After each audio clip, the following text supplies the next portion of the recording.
Le vent d'automne secouait les vitres du manoir d'Ashworth avec une persistance qui égalait celle des lettres de créanciers s'empilant sur le bureau en acajou de Marcus Ashworth, chaque enveloppe une accusation blanche contre la grandeur passée de sa demeure ancestrale.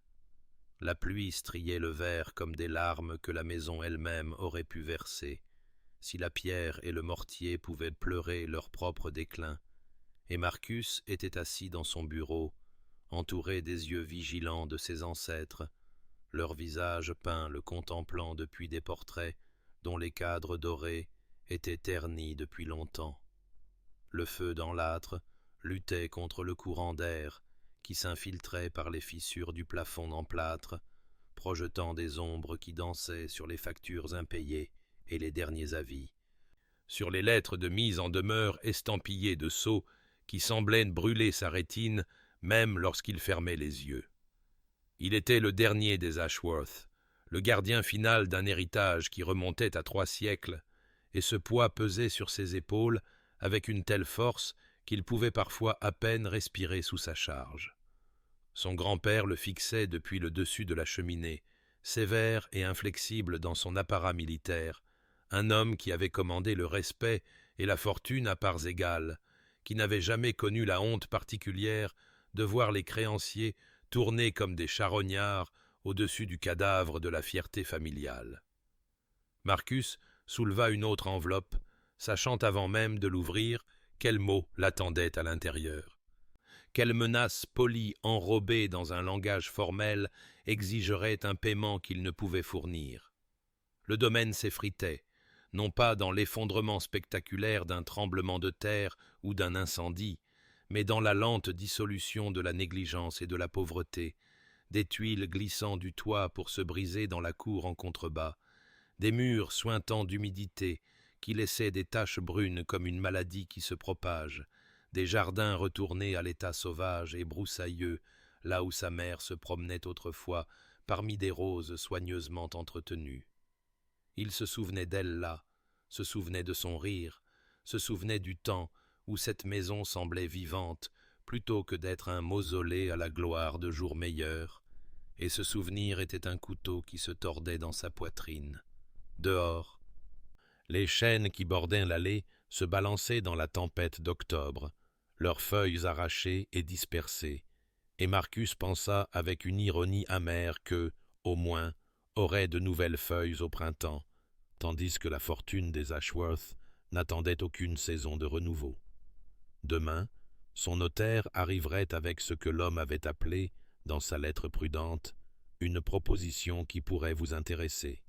Et Marcus savait avec la certitude lasse du désespoir exactement quel genre de proposition pourrait sauver un gentilhomme trop fier pour travailler et trop pauvre pour maintenir son patrimoine. Il se versa une autre mesure de brandy, l'une des dernières bouteilles de la cave de son père, et regarda le liquide ambré capter la lumière du feu. Se demandant si ses ancêtres lui pardonneraient ce qu'ils soupçonnaient être sur le point de faire, ou si leurs yeux peints le jugeraient aussi durement qu'il se jugeait déjà lui-même. Mais avant que le destin de nos amoureux ne soit révélé, abonnez-vous pour ne manquer aucun chapitre de romance et de scandale. Et dites-nous dans les commentaires d'où nous regardez-vous. Maintenant, commençons. Monsieur Pemberton arriva précisément à 11 heures, son manteau noir moucheté de pluie, sa mallette en cuir serrée contre sa poitrine, comme si elle contenait des secrets trop précieux pour être confiés aux intempéries, et Marcus le reçut dans le salon plutôt que dans son bureau, incapable de supporter 1 heure de plus entouré de ces lettres accusatrices et du jugement silencieux des portraits ancestraux. Le notaire était un homme mince, aux yeux prudents, qui avait été témoin de la chute de trop de gentilshommes pour montrer la moindre surprise face à une autre, et il s'installa dans le fauteuil de velours usé avec l'efficacité exercée de celui qui avait annoncé des nouvelles difficiles dans de belles maisons à travers toute l'Angleterre. « Monsieur Ashworth, commença-t-il, extrayant des documents de sa mallette avec des mouvements qui semblaient presque répétés, j'ai été approché par monsieur Thomas Hartwell, un gentilhomme aux moyens considérables qui a bâti sa fortune dans les textiles et le transport maritime, concernant une affaire d'intérêt mutuel. Marcus sentit quelque chose de froid s'installer dans son estomac, bien qu'il gardât une expression soigneusement neutre. Le masque de sang-froid aristocratique qu'il portait depuis l'enfance, s'ajustant sur ses traits comme une armure contre l'indignité de ce qui allait sûrement arriver. Pemberton continua, posant des papiers sur la petite table entre eux avec la précision d'un croupier. « Monsieur Hartwell a une fille, Eleanor, son unique enfant, une jeune femme d'un âge convenable et, de l'avis de tous, d'un caractère et d'une éducation respectables, bien que sa mère fût, malheureusement, de naissance roturière avant son mariage. » Le notaire marqua une pause, laissant l'implication se déposer comme de la poussière dans la pièce silencieuse, et Marcus comprit immédiatement ce qui était offert, quel marché était conclu dans le langage prudent des hommes de loi qui trafiquaient dans l'achat et la vente de futurs. « Il cherche, » dit Pemberton, sa voix prenant le ton de quelqu'un qui récite des termes déjà négociés, une union qui fournirait à sa fille l'élévation sociale que sa richesse seule ne peut acheter, une entrée dans la société qui reste, malgré sa fortune, fermement fermée à ceux d'origine mercantile. L'orgueil de Marcus se cabra comme un cheval blessé, chaque fibre de son être se révoltant contre l'idée de vendre son nom, son héritage, son identité même à la fille d'un commerçant, mais alors même que le dégoût lui montait à la gorge, il pensa au toit qui fuyait à 17 endroits, au domestique qu'il avait renvoyé faute de gages, au portrait qu'il avait failli être contraint de vendre, et sa voix, lorsqu'il parla, était creuse. « Et quelle somme M. Hartwell propose-t-il en règlement ?» La question avait un goût de cendre, de défaite,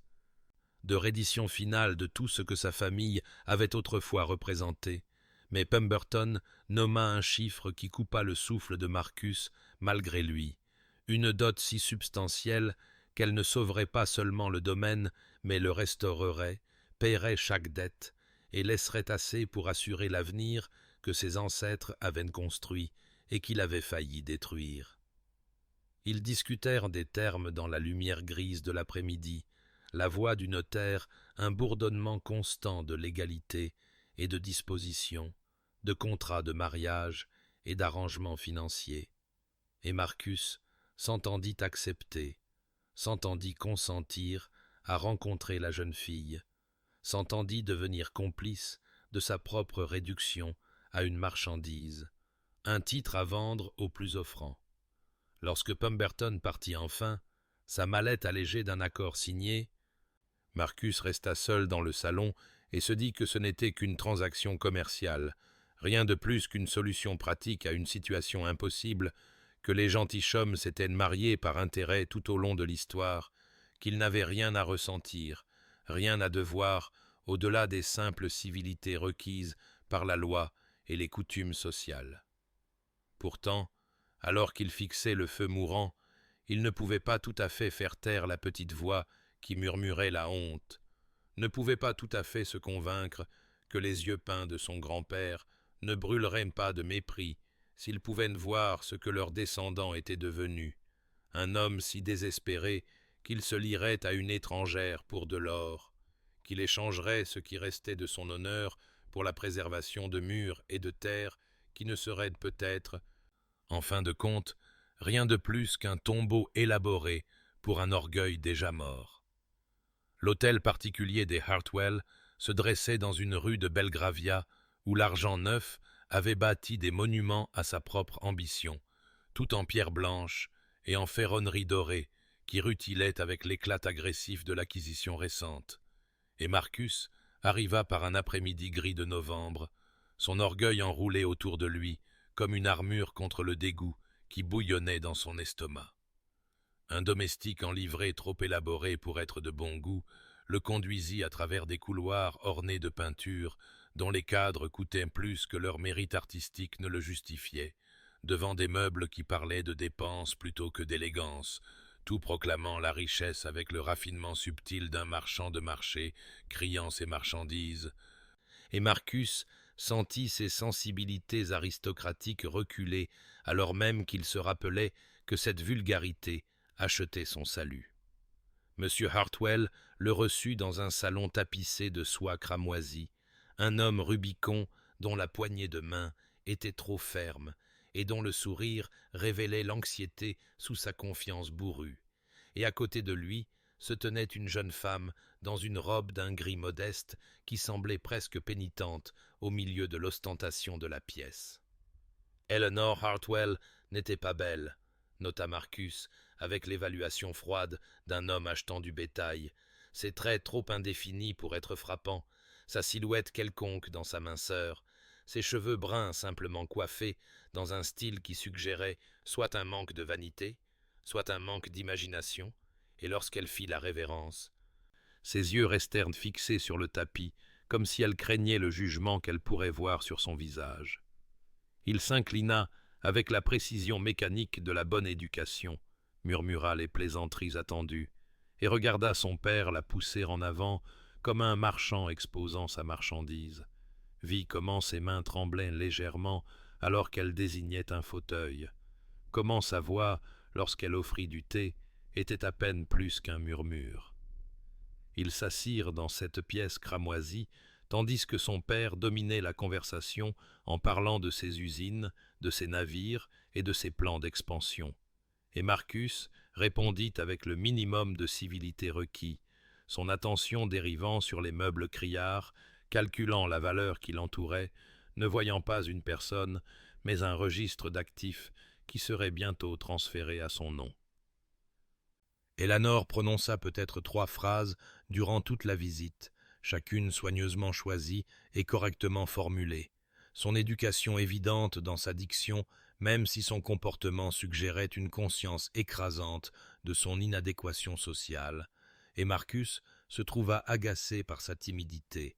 par la façon dont elle semblait se recroqueviller dans son fauteuil, comme si elle s'excusait de son existence même.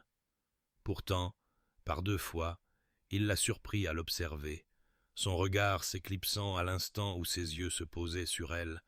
et dans ces brefs aperçus, il vit quelque chose qui le troubla, une qualité d'observation qui suggérait qu'elle le lisait aussi attentivement qu'il cataloguait sa valeur, que derrière ses yeux baissés, un esprit travaillait, évaluait, comprenant peut-être plus qu'il ne le souhaitait. La rencontre se conclut par des arrangements pour le mariage, des dates discutées et convenues avec la même efficacité rapide que l'on pourrait employer pour négocier un contrat commercial, et lorsque Marcus prit congé, s'inclinant une fois de plus sur la main molle d'Eleanor, il se dit qu'il ne ressentait rien d'autre que le soulagement qu'elle sembla au moins docile et silencieuse, qu'elle ne le troublerait pas avec des exigences ou des attentes au-delà de la transaction qu'ils comprenaient tous deux. Alors que sa voiture s'éloignait de ce temple du succès mercantile, il ne se retourna pas, ne se demanda pas quelle pensée agitait le calme apparent d'Eleanor Hartwell, n'imagina pas qu'elle avait vu dans son évaluation froide exactement ce qu'il avait vu dans ses mains tremblantes. La reconnaissance de 2 personnes échangées comme des marchandises sur un marché où l'amour n'avait aucune valeur et où seule la fortune parlait avec autorité. Le mariage eut lieu un matin de décembre où le gel peignait les vitraux de l'église de motifs qui ne ressemblaient à rien tant qu'à des barreaux de prison, et Marcus se tenait devant l'autel dans l'habit de cérémonie de son grand-père, retouché pour s'adapter à ses épaules plus étroites, observant les invités assemblés avec la distance d'un homme assistant à sa propre exécution. La société était venue en force, attirée par la curiosité et la promesse du spectacle, les bancs remplis de visages qu'il connaissait depuis l'enfance. Des visages qui portaient des expressions allant de la pitié à une satisfaction à peine dissimulée de voir le fier Ashworth tomber si bas qu'il épousait la fille d'un marchand pour sa dot, et il rencontra leurs regards avec la froide indifférence que des générations d'éducation avaient perfectionnée, ses traits arrangés en un masque de sang-froid aristocratique qui ne révélait rien de la honte qui brûlait sous sa peau. Quand Éléanore apparut à la porte de l'église au bras de son père, Elle était vêtue de soie blanche, qui devait coûter une fortune. La construction élaborée de la robe témoignant des meilleurs modistes de Londres, mais d'une manière ou d'une autre, la magnificence de la robe ne faisait qu'accentuer sa banalité, la faisant paraître encore plus insignifiante face à sa grandeur. Une petite silhouette pâle noyée dans un tissu coûteux et les ambitions de son père. Elle descendit l'allée à pas mesurés, les yeux fixés sur un point au-delà de l'épaule de Marcus, et il la regarda s'approcher avec l'intérêt clinique d'un homme évaluant une propriété, notant le tremblement de ses mains qui serraient trop fort son bouquet, la pâleur anormale de ses joues qu'aucune quantité de poudre ne pouvait réchauffer, la façon dont sa respiration était courte et rapide sous le corsage serré de sa robe. Ils se tinrent ensemble devant le vicaire, deux étrangers liés par des documents légaux et une nécessité financière, et lorsque les mots anciens de la cérémonie commencèrent, Marcus les entendit comme d'une grande distance, ses réponses automatiques et sans émotion. Les phrases qu'il avait entendues à d'innombrables mariages transformées en quelque chose de creux et transactionnel lorsqu'appliquées à sa propre union. La voix d'Éléanore, lorsqu'elle prononça ses vœux, était à peine audible, chaque mot forcé à travers des lèvres qui semblaient gelées, et Marcus ne la regarda pas,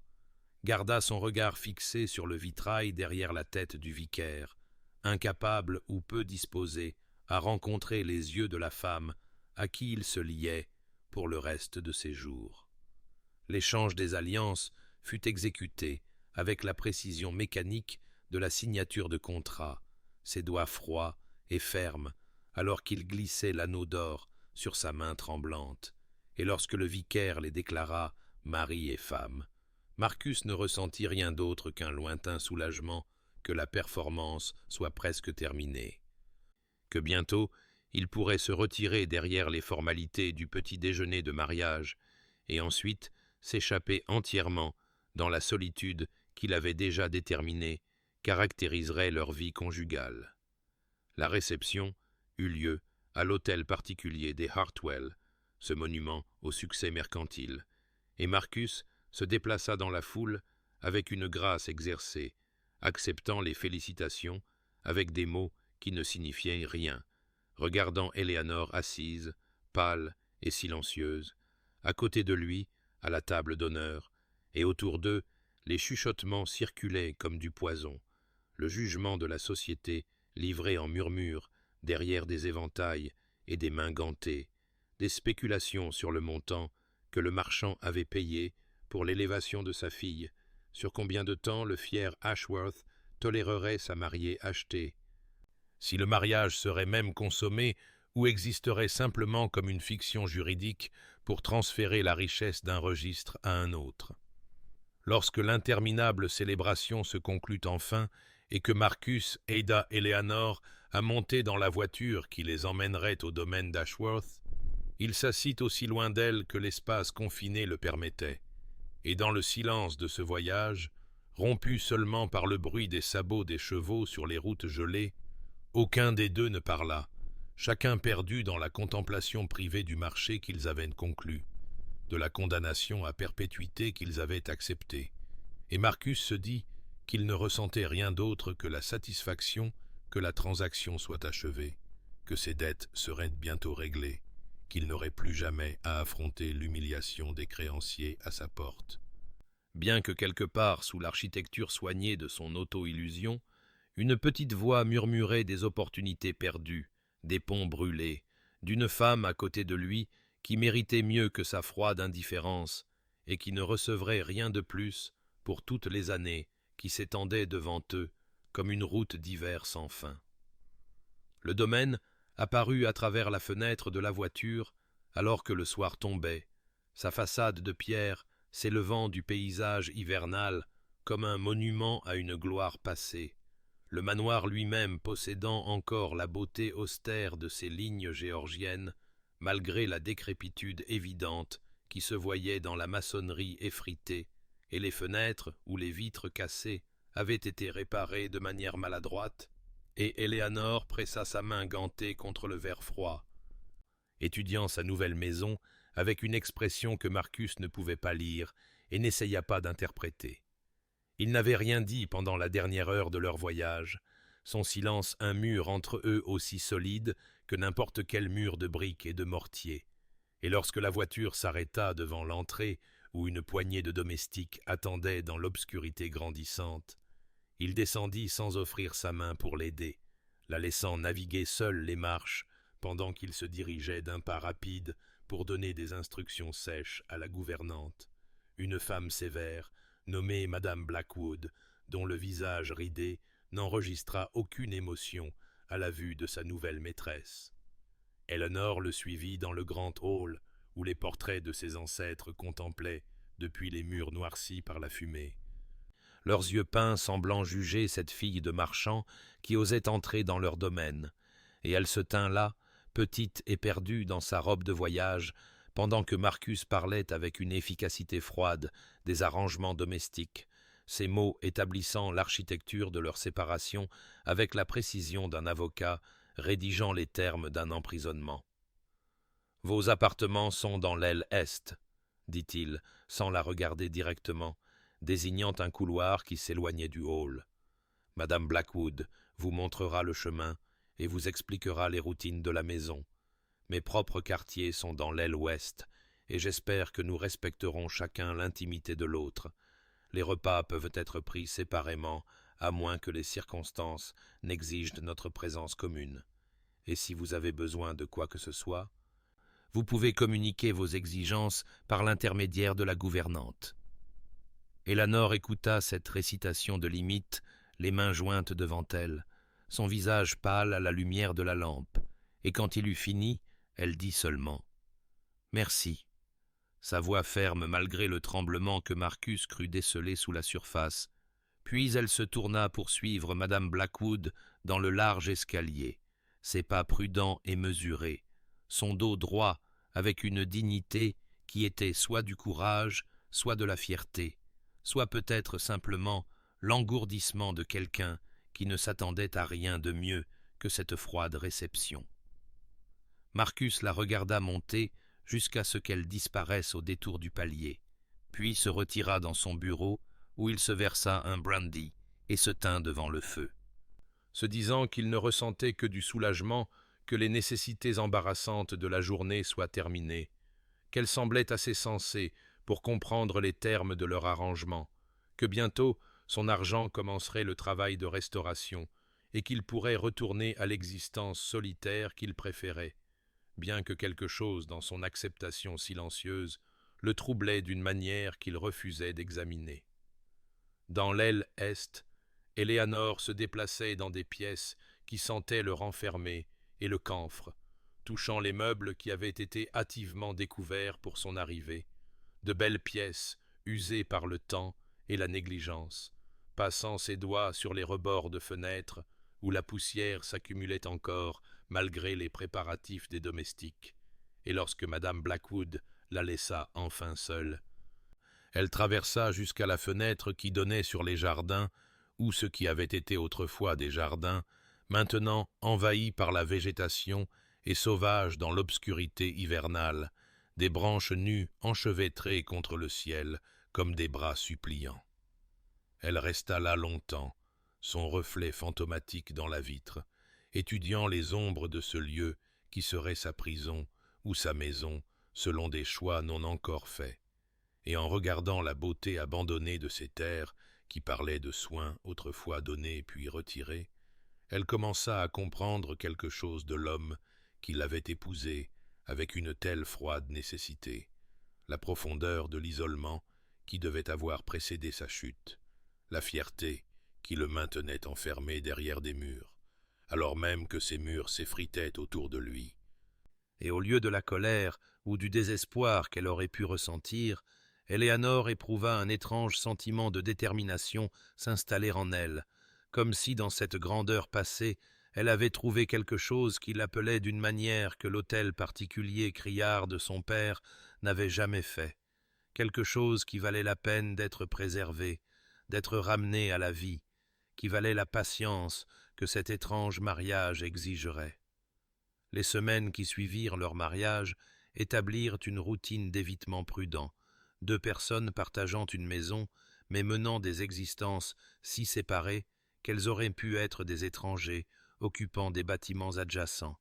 Et Marcus se jeta dans le travail de restauration avec une intensité qui frisait l'obsession, rencontrant des architectes et des entrepreneurs, examinant des devis et des plans.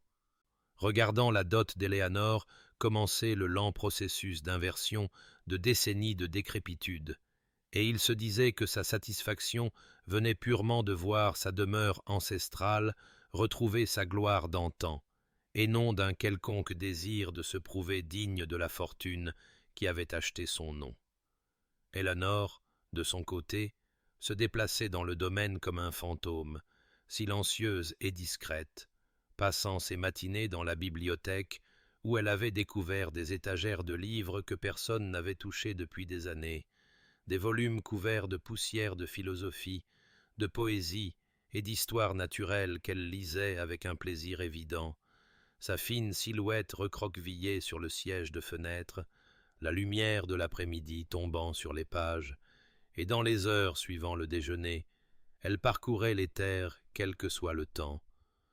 explorant les jardins envahis par la végétation et les sentiers négligés, se tenant parfois de longues périodes devant des éléments particuliers, comme pour les graver dans sa mémoire, ou peut-être imaginer ce qu'ils pourraient devenir avec des soins appropriés. Les domestiques observaient cet étrange mariage avec l'intérêt aigu de ceux dont la vie dépendait de la compréhension des humeurs et des exigences de leurs employeurs. Et dans la cuisine et l'office, ils chuchotaient à propos du maître qui reconnaissait à peine l'existence de sa femme, qui organisait son emploi du temps pour éviter de la rencontrer, qui prenait ses repas dans son bureau ou la petite salle à manger du matin, tandis qu'elle dînait seule dans la salle à manger formelle, et à propos de la maîtresse qui ne se plaignait jamais de ce traitement, qui leur parlait avec une courtoisie qu'ils n'avaient pas connue depuis des années, qui semblait se soucier sincèrement de leur bien-être d'une manière qui les déconcertait après si longtemps au service d'un maître consumé par ses propres problèmes. Madame Blackwood rapporta à Marcus que sa femme exigeait très peu, ne faisait aucune demande de nouveaux meubles ou de rénovation à la mode, semblait satisfaite de la routine simple qu'elle avait établie, et Marcus reçut cette information avec un signe de tête sec qui suggérait l'approbation tout en refusant de reconnaître la moindre curiosité pour les activités ou l'état d'esprit d'Éléanore.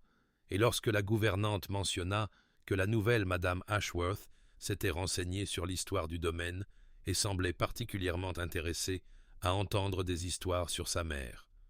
il sentit un serrement inconfortable dans sa poitrine qu'il refusa d'examiner, écartant le sujet et reportant son attention sur les papiers éparpillés sur son bureau. La nuit, allongé éveillé dans ses appartements de l'aile ouest, Marcus entendait parfois de faibles bruits provenant de la lointaine aile est, des pas ou la fermeture d'une porte, des rappels qu'il n'était plus seul dans cette maison, et il se disait qu'il ne ressentait rien à propos de la présence d'Éléanore, si ce n'est de la gratitude qu'elle comprenne les termes de leur arrangement, qu'elle ne réclame pas la compagnie ou l'affection qu'il n'avait aucune intention de fournir, qu'elle semblait aussi satisfaite de leurs existences séparées qu'ils prétendaient l'être, bien que parfois, dans ces heures sombres avant le sommeil, il se demandait à quoi elle pensait dans ces pièces solitaires, si elle regrettait le marché que son père avait conclu, si elle ressentait le poids de cette maison silencieuse comme lui, puis il chassait de telles pensées, se rappelant que leur mariage était une transaction achevée, un problème résolu, rien de plus qu'une solution pratique à des difficultés pratiques, et que toute considération d'Éléanore en tant que personne, plutôt qu'en tant que moyen pour une fin, était à la fois inutile et dangereuse pour l'équilibre prudent qu'il avait établi. Le printemps arriva avec la chaleur timide du renouveau, et Marcus se surprit à remarquer des changements dans le domaine qui n'avaient rien à voir avec le travail des entrepreneurs ou la restauration de la maçonnerie et des tuiles du toit. Des changements qui semblaient s'être produits alors que son attention était délibérément fixée ailleurs. Et la première chose qui attira son attention fut le jardin de la terrasse sud, le jardin même que sa mère avait aimé avant sa mort 15 ans plus tôt, un espace qui était depuis devenu une jungle de rosiers enchevêtrés et de sentiers étouffés. Et en passant devant un matin pour se rendre à une réunion avec le régisseur du domaine, Marcus s'arrêta brusquement en voyant que quelqu'un y avait travaillé, défrichant les mauvaises herbes, taillant les buissons envahissants, révélant le dessin original qu'il avait cru perdu à jamais par la négligence et le temps. Il resta là plus longtemps qu'il ne l'avait prévu, étudiant le travail soigné qui avait mis à nu les anciennes bordures de pierre et la fontaine au centre. Maintenant nettoyée et rendue fonctionnelle d'une manière ou d'une autre, l'eau s'écoulant de la bouche du dauphin patiné que sa mère avait toujours aimé, et il sut sans demander que c'était Éléanore qui avait fait cela, qu'elle avait passé des heures dans la terre froide pour ramener à la vie quelque chose qu'il avait laissé mourir. Et cette connaissance remua quelque chose d'inconfortable dans sa poitrine, qui ressemblait presque à de la gratitude, mais aussi à de la culpabilité, pour des raisons qu'il ne pouvait nommer. Quelques jours plus tard, en entrant dans la bibliothèque à la recherche d'un volume particulier sur la gestion de domaine, Marcus remarqua que la pièce avait été transformée, non pas avec de nouveaux meubles ou des changements élaborés,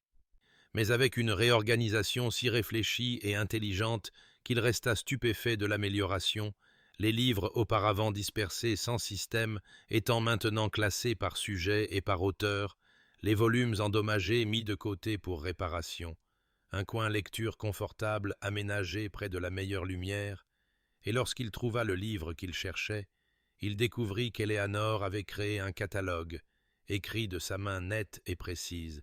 qui rendait la collection accessible d'une manière qu'elle ne l'avait jamais été pendant sa propre intendance hasardeuse de la bibliothèque de sa famille.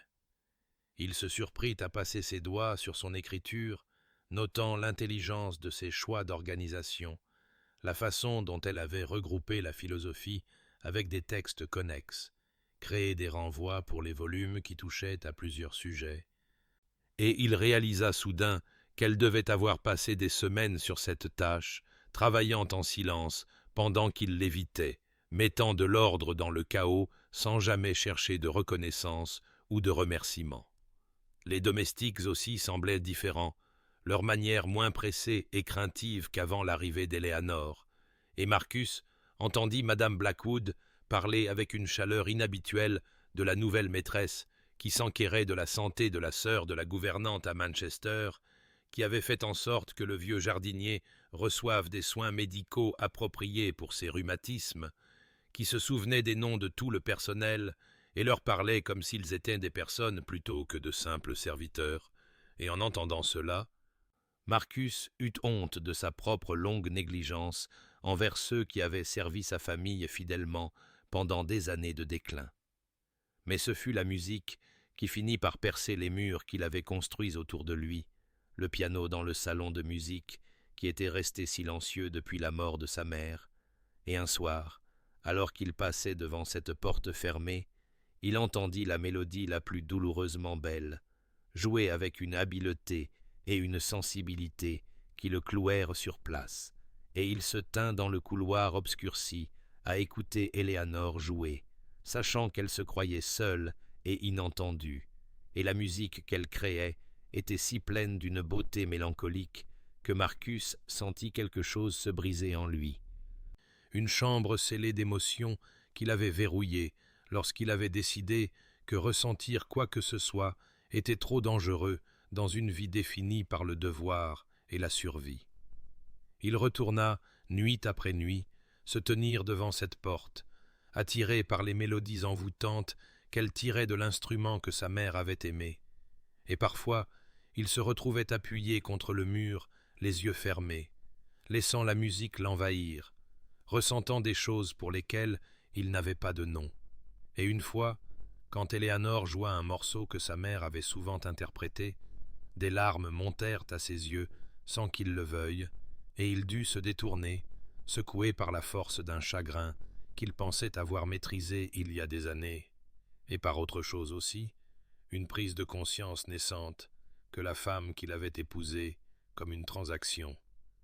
la femme qu'il avait à peine regardée et délibérément ignorée, était en train de transformer sa maison, et peut-être, bien qu'il résistât à cette pensée, de le transformer lui aussi d'une manière qu'il commençait seulement à comprendre. La tempête arriva un soir de mai avec la violence soudaine des orages de printemps, le tonnerre roulant à travers la campagne comme des tirs d'artillerie, et la pluie fouettant les fenêtres avec une telle force que les vieilles vitres tremblaient dans leurs cadres, et Marcus avait cherché refuge dans la bibliothèque, la seule pièce de la maison où il se sentait le plus lui-même, avec l'intention de revoir les derniers contes du régisseur du domaine, et peut-être de se perdre dans le confort familier des chiffres et des préoccupations pratiques. Mais en entrant, il y trouva Éléanore, recroquevillée sur le siège de fenêtre, avec un livre entre les mains, si absorbée par sa lecture qu'elle ne l'entendit pas entrer, et son premier instinct fut de se retirer, de maintenir la distance prudente qu'ils avaient préservée pendant des mois. Mais quelque chose le fit hésiter, peut-être la façon dont la lumière de la lampe tombait sur son visage, révélant une expression de concentration si intense, ou peut-être simplement que la tempête dehors rendait la perspective de retourner à son bureau froid moins attrayante que d'habitude. Et ainsi, il se déplaça silencieusement vers les étagères, choisissant un volume au hasard, s'installant dans l'un des fauteuils à oreilles près de la cheminée, où un domestique avait allumé un feu contre le froid du soir. Ils restèrent ainsi pendant un certain temps, deux personnes seules ensemble mais séparées, les seuls sons étant le crépitement du bois qui brûle et la fureur de la pluie contre les vitres, jusqu'à ce qu'Éléanore bouge légèrement et que Marcus lève les yeux pour voir ce qu'elle lisait, et une secousse de reconnaissance le traversa lorsqu'il reconnut la reliure en cuir usé des essais de Schopenhauer, le volume même qu'il lisait quelques jours auparavant, et avant de pouvoir se retenir, il parla, sa voix rauque à force de ne pas l'avoir utilisée en sa présence, demandant ce qu'elle pensait des arguments de Schopenhauer sur la souffrance et la volonté.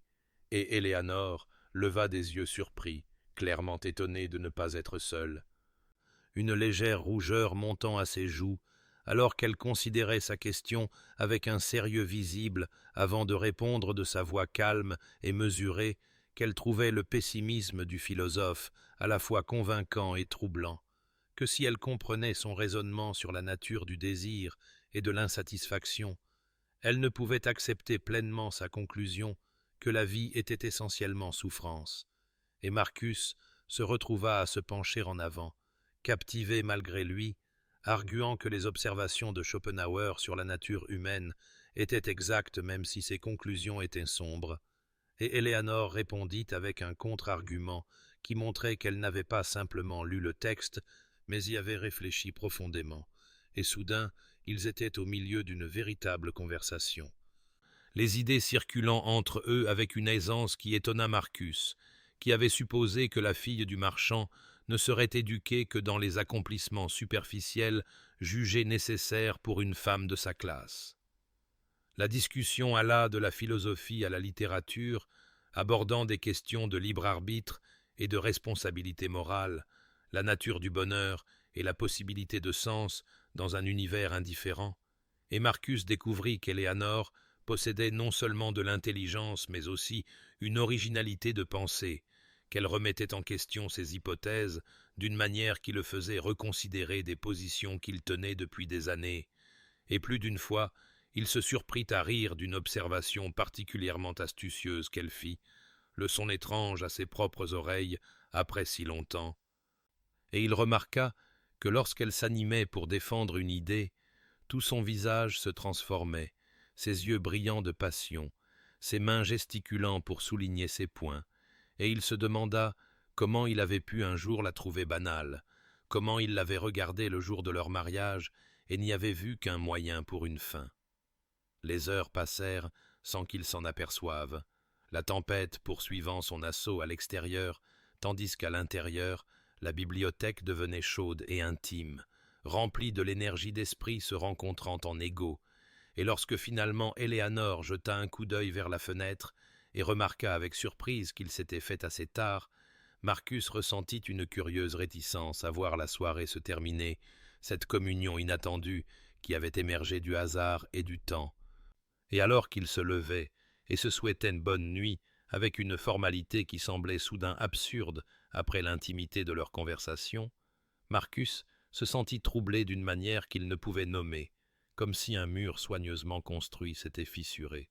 et en retournant à ses appartements, à travers les couloirs sombres de la maison endormie, il ne pouvait s'empêcher de penser à l'intelligence dans ses yeux, à la grâce de ses arguments,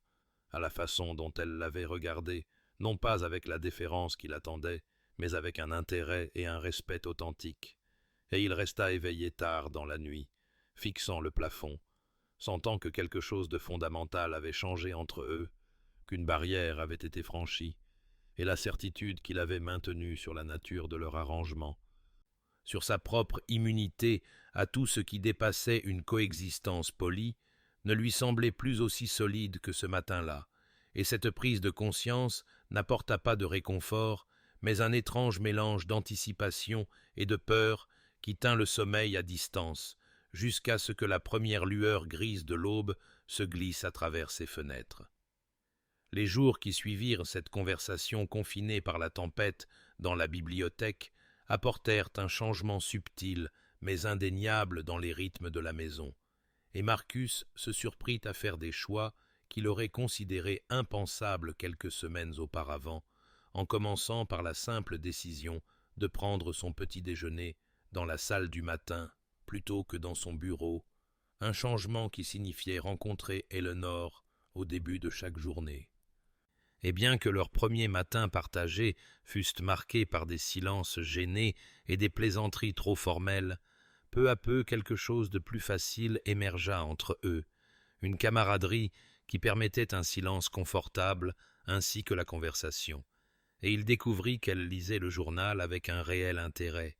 qu'elle avait des opinions sur les questions de politique et d'économie qui étaient étonnamment bien informées, et plus d'une fois, il se surprit à lui demander son avis sur une question qui préoccupait le domaine, et ses réponses étaient réfléchies et pratiques d'une manière qui lui fit apprécier son conseil. Il commença à l'inviter à parcourir les terres avec lui, ostensiblement pour lui montrer les progrès des diverses réparations et améliorations que sa dot avait rendues possibles. Mais en vérité, parce qu'il se surprenait à désirer sa compagnie, à vouloir partager avec elle l'histoire de chaque folie et fontaine, de chaque chêne ancien et mur en ruine, et alors qu'ils marchaient ensemble sous le soleil de la fin du printemps, il lui raconta des histoires qu'il n'avait pas prononcées à voix haute depuis des années, des récits de son enfance à courir dans ces mêmes jardins, de l'amour de sa mère pour les roses qui fleurissaient à nouveau grâce à la patiente restauration d'Éléanore, de la fierté sévère de son père et de ses attentes impossibles. Et Éléanore écoutait avec une attention qui ressemblait à un cadeau, posant des questions qui montraient qu'elle comprenait non seulement les faits, mais aussi les émotions sous-jacentes, le poids de l'héritage et la solitude d'être le dernier porteur d'un nom ancien. Marcus remarqua des choses chez elle qu'il avait été trop délibérément aveugle pour voir auparavant, la façon dont tout son visage se transformait lorsque quelque chose l'amusait vraiment, son rare sourire perçant comme le soleil à travers les nuages, et la rendant non seulement jolie, mais lumineuse, la grâce de ses mouvements lorsqu'elle se penchait pour examiner une plante, ou se retournait pour regarder la maison, l'intelligence dans ses yeux, qu'il avait en quelque sorte confondue avec de la timidité, et il se surprenait à la regarder quand il pensait qu'elle ne s'en rendait pas compte, étudiant la courbe de sa joue, la force délicate de ses mains, la façon dont elle inclinait la tête en considérant une question. Et une fois, lorsqu'elle rit d'une histoire qu'il avait racontée, le son clair et sans retenue, il sentit quelque chose se nouer dans sa poitrine, une sensation à la fois douloureuse et douce qu'il n'osa pas examiner de trop près. Les dîners devinrent des occasions qu'il anticipait plutôt qu'il n'endurait, la salle à manger formelle semblant moins vaste et froide quand Éléanore était assise en face de lui, la lumière des bougies adoucissant ses traits alors qu'ils discutaient de livres et d'idées, débattaient de questions de philosophie et de morale, partageaient des observations sur le monde avec une aisance qui l'étonnait, et parfois il levait les yeux pour la trouver en train de le regarder avec une expression qu'il ne pouvait pas tout à fait lire, quelque chose de doux et d'interrogateur dans son regard qui lui donnait envie à la fois de se rapprocher et de fuir. Et il réalisa, avec une confusion qui frisait la panique, que les murs qu'il avait si soigneusement construits autour de lui, les barrières qui l'avaient protégé pendant des années de pertes et de déceptions, développaient des fissures qu'il ne pouvait plus ignorer, des fissures à travers lesquelles des sentiments dangereux commençaient à s'infiltrer. Et bien qu'il se dît que ce n'était que de la gratitude pour ses améliorations à sa maison, simplement de l'appréciation pour son intelligence et sa compagnie, une partie plus profonde de lui reconnaissait le mensonge dans ce raisonnement, comprenait que ce qu'il ressentait était quelque chose de bien plus profond et de bien plus terrifiant qu'une simple appréciation. Quelque chose qui menaçait de transformer la transaction prudente de leur mariage en quelque chose de réel et de vulnérable et complètement hors de son contrôle.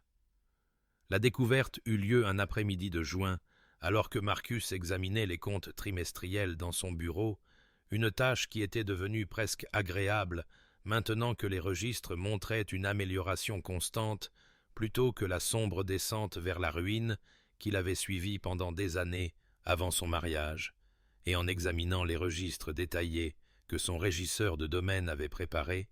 il remarqua une divergence dans les dépenses du ménage, une série de paiements aux ouvriers du domaine qui dépassait ce qu'il avait autorisé, et curieux plutôt qu'alarmé, il convoqua son intendant pour s'enquérir de la question, et l'agitation inconfortable de l'homme et son explication réticente révélèrent que Lady Eleanor avait complété les salaires des ouvriers avec sa propre allocation personnelle, s'assurant que les serviteurs plus âgés et ceux avec des familles recevaient assez pour vivre confortablement. Et cette révélation amena Marcus à enquêter plus avant, à demander un compte-rendu complet des finances personnelles d'Eleanor. Et ce qu'il découvrit dans les documents que son banquier fournit à contre-cœur le laissa d'abord stupéfait, puis rempli d'un tourbillon confus d'émotions qu'il ne put nommer immédiatement. Eleanor s'était systématiquement défaite de presque tout ce qui restait de sa fortune au-delà de ce qu'elle avait apporté comme dot, transférant des sommes substantielles à des institutions caritatives pour le soin des orphelins et des indigents,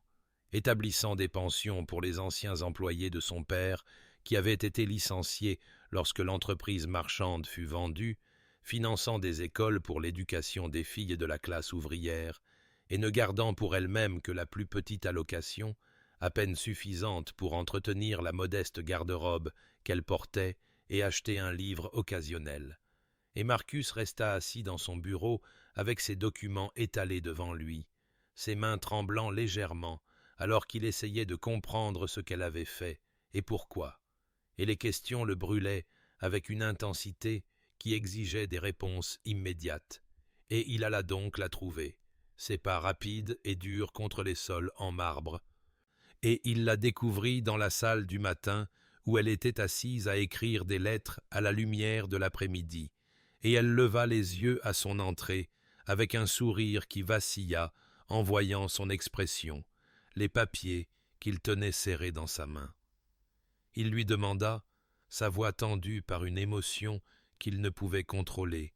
si les comptes étaient exacts, si elle avait vraiment donné presque tout. Et Éléanore posa sa plume avec des mains qui restèrent remarquablement fermes, et confirma que oui, elle avait disposé de sa richesse restante comme elle l'entendait. Et quand il exigea de savoir pourquoi elle ferait une telle chose sans le consulter, sans même l'informer de ses intentions. Elle le regarda avec des yeux qui contenaient à la fois de la tristesse et une force tranquille qu'il avait appris à reconnaître comme étant quintessentiellement la sienne, et elle dit de cette voix mesurée qui lui avait autrefois semblé timide, mais qui le frappait maintenant, comme contenant des profondeurs de courage qu'il n'avait jamais possédées, qu'elle avait été mariée pour son argent, et ayant fourni ce qui était nécessaire pour sauver son domaine, elle ne voyait aucune raison de maintenir la source de leur arrangement, qu'elle préférerait n'avoir rien et savoir que toute considération entre eux était authentique, plutôt que de passer sa vie à se demander si elle était appréciée uniquement pour sa fortune. Marcus la fixa, les mots atterrissant comme des coups, et il demanda avec une dureté née de la peur et de la confusion comment elle pouvait prendre une telle décision, comment elle pouvait se priver de sécurité et d'indépendance, et Éléanore rencontra son regard sans ciller et répondit qu'elle avait acheté sa liberté, que la richesse l'avait liée à un mariage de convenance, et qu'en s'en défaisant, elle avait retiré les chaînes de leurs deux coups, qu'il était maintenant libre de la considérer comme une personne plutôt que comme une transaction, ou de ne pas la considérer du tout si c'était sa préférence, et la calme dignité avec laquelle elle prononça ces mots dévastateurs, la douleur qu'il pouvait voir sous son sang-froid, laissèrent Marcus incapable de répondre, et il resta là,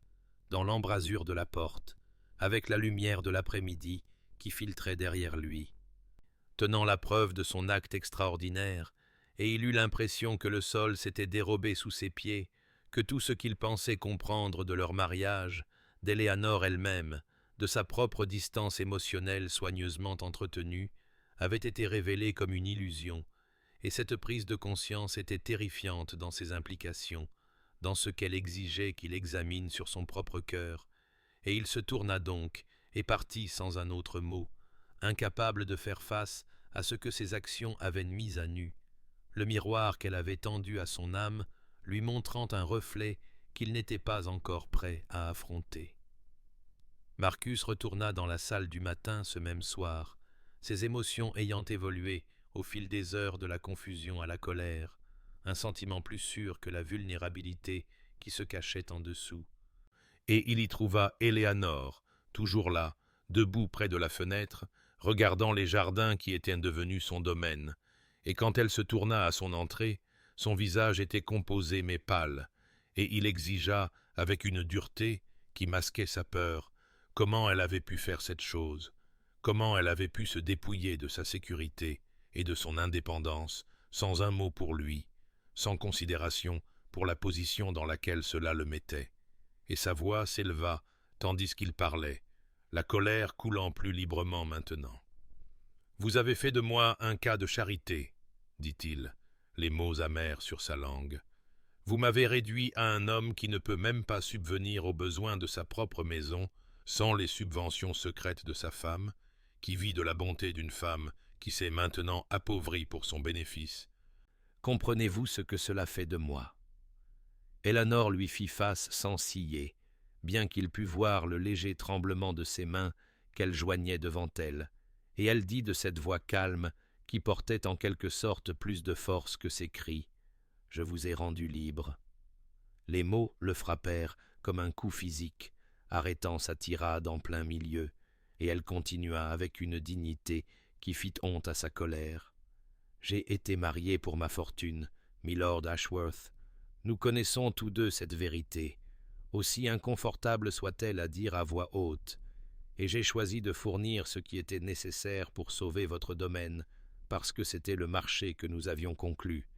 Mais je ne voyais aucune raison de maintenir au-delà de cela la source de notre arrangement. De passer ma vie à me demander si chaque gentillesse que vous me montriez, chaque conversation que nous partagions, chaque moment de camaraderie n'était simplement que le prix que vous payiez pour mon argent. » Sa voix resta ferme, mais il pouvait entendre la douleur sous le calme, pouvait la voir dans la façon dont elle se tenait si soigneusement droite, comme si elle pouvait se briser, si elle se permettait de plier. « Je préférerais n'avoir rien, » dit-elle, « et savoir que toute considération entre nous est authentique, plutôt que de vivre dans le confort et le doute perpétuel, me demandant toujours si je suis apprécié ou simplement toléré comme le coût nécessaire de ma fortune, et j'ai donc libéré chacun de nous de cette incertitude. Vous n'avez plus besoin de vous sentir obligé de m'inclure dans votre vie par gratitude pour ma richesse, et je n'ai plus besoin de me demander si votre attention est achetée. » Marcus la fixa, la colère vertueuse se drainant de lui, et laissant derrière elle quelque chose de bien pire, une dévastation qui s'installa dans ses os, alors que ses mots pénétraient ses défenses, et il dit avec moins de force « Vous n'aviez pas le droit de prendre une telle décision sans me consulter. » Mais même en parlant, il entendit la faiblesse de l'argument, et le léger sourire triste d'Éléanore lui dit qu'elle l'entendait aussi. « L'argent était à moi pour en disposer comme je le souhaitais, » répondit-elle. « Cela était assuré dans notre contrat de mariage. Vous aviez la dot dont vous aviez besoin. Ce qui restait était à moi seul. Et j'ai choisi de l'utiliser d'une manière qui m'apporte la paix plutôt que le doute. J'ai financé l'éducation de filles qui autrement n'en auraient aucune. J'ai pourvu aux besoins de ceux qui ont servi mon père fidèlement et ont été mis de côté lorsque son entreprise a été vendue. J'ai soutenu des institutions qui s'occupent de ceux qui n'ont personne d'autre, et ce faisant, j'ai acheté quelque chose de bien plus précieux que la sécurité, j'ai acheté la possibilité de la vérité entre nous. » Elle marqua une pause, et quand elle reprit la parole, sa voix était plus douce, mais en quelque sorte plus dévastatrice. « Si vous souhaitez que je parte, milord Ashworth, je partirai. Il me reste assez pour vivre modestement quelque part au calme,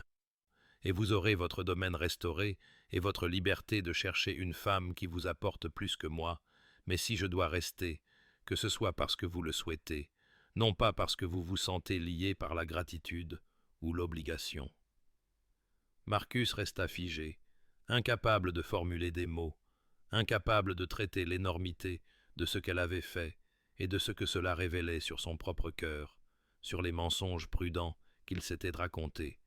et quand il parla enfin, sa voix sortit rauque et incertaine. « Vous auriez dû me le dire, » dit-il, « mais ce n'était plus une accusation maintenant, simplement la protestation perdue d'un homme dont le monde venait d'être transformé d'une manière qu'il n'était pas préparé à affronter, et Éléanore inclina la tête en signe d'acquiescement, mais ne dit rien de plus. Et Marcus se tourna et quitta la pièce, ses pas résonnant dans le couloir vide, et ses mots le suivirent comme des fantômes, le hantant de la vérité inconfortable qu'elle avait vue clairement, ce qu'il avait refusé de reconnaître, que quelque part dans les mois de leur mariage de convenance, quelque chose de profond avait changé, et maintenant elle l'avait forcé à y faire face, avait dépouillé la fiction confortable que leur arrangement était simplement pratique, et l'avait laissé avec un choix qu'il n'avait jamais voulu faire, d'examiner son propre cœur et de découvrir ce qui y résidait vraiment. Marcus ne dormit pas cette nuit-là,